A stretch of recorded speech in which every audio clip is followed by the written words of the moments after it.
Hi, it's Steve. Today we'd like to show you how to change the timer knob on your dryer. It's a really easy repair. Let me show you how we do it. Now to do this repair, we'll first of all need to remove the old knob if it's still intact. So simply pull it off of the timer shaft.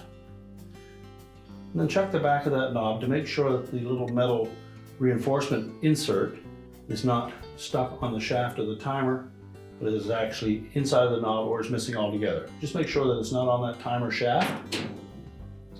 We'll line up the new nub.